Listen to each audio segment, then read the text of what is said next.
Hey, this is Joe from Citrus County Porch Life.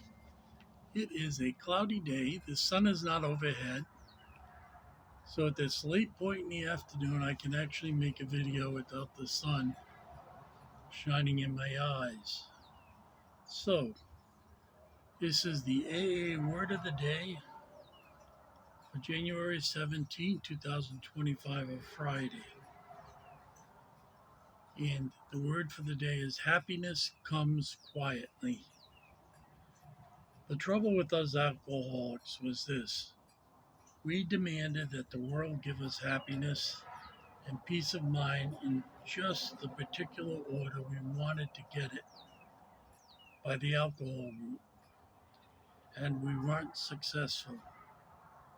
But when we take time to find out some of the spiritual laws and familiarize ourselves with them and put them into practice, then we do get happiness and peace of mind. There seem to be some rules that we have to follow, but happiness and peace of mind are always there, open and free to anyone. And that is from Dr. Bob and the Good Old Timers, page 308. The old timers were the first ones to enter into AA, which was founded by Dr. Bob and Bill W. Bill W. Bill W. W stands for Wilson. The simplicity of the AA program teaches me that happiness isn't something I can demand. It comes upon me quietly while I serve others. In offering my hand to the newcomer or to someone who has relapsed, I find that my own sobriety has been recharged and with indescribable gratitude and happiness. So, this is another very good book. Not many people are as familiar with this book as they are with the other AA literature that are more kind of didactic in their setup, following a certain progression, and they've got something to teach and so much time to teach it, so much space in a book. This is more not free thought, but his thoughts and what it was like in those chaotic days when AA was forming. I mean, you think of the Big Bang and everything trying to form together, or if you don't believe in Big Bang theory, uh, God's creation in 7 days. How chaotic that must have been.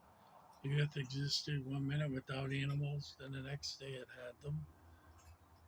Then it had people, plants, light, firmament.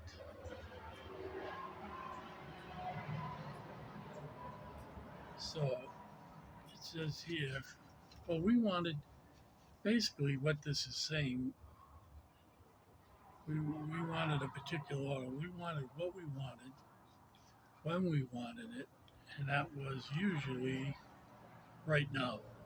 I want it now. And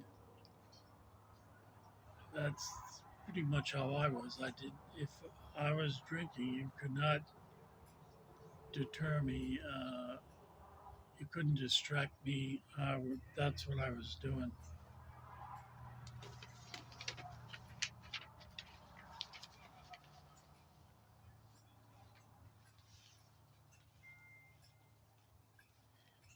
The only little bit of disagreement I have with this, and this comes in my understanding of it, comes upon me quietly. He does say, well, I serve others, but this is an action program. It's not stop drinking and don't do anything the rest of your life. You've got to get active, and service is one of the activities that AA pushes so you can develop that spirituality. And according to this, happiness depends on service and offering a hand to a new alcoholic or someone coming back. And that person coming back, it's so important that you stick your hand out to them and treat them, as you would want to be treated. Don't tell them that they didn't do the program right. Just welcome them back. That's what I would welcome back. We're so glad you came back.